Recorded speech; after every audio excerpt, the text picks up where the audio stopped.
From Parry Sound, Muskoka. Thank you, Mr. Speaker. My question is for the Deputy Premier. After 14 years of Liberal waste and political scandals, Ontarians work harder, pay more, and get less.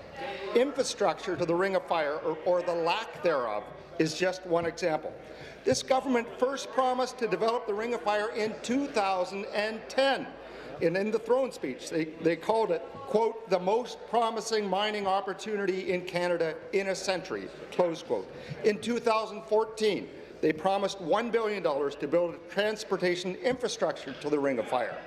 Since then, the Premier has made a lot of promises and some excuses, but still, we've seen no shovels in the ground.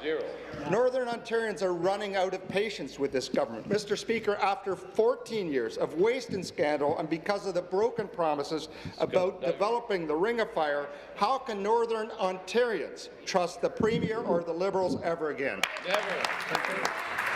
To the Minister of Indigenous Relations and Reconciliation. Minister of Indigenous Relations and Reconciliation.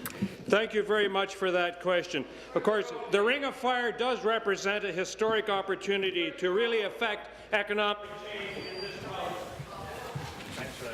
Member from Lanark, second time. Finish, please. Because of that historic opportunity to affect the economic underpinnings of this province, that's why this government committed $1 billion to infrastructure development in the region.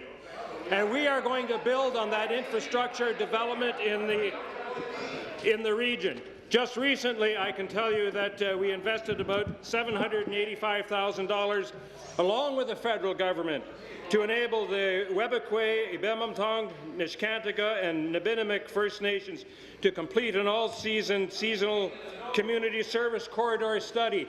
That's the first step in unlocking the potential of the Ring of Fire commitment. And this is a commitment that the opposition parties should help us with instead of putting roadblocks in the way. We are going to open the Ring of Fire.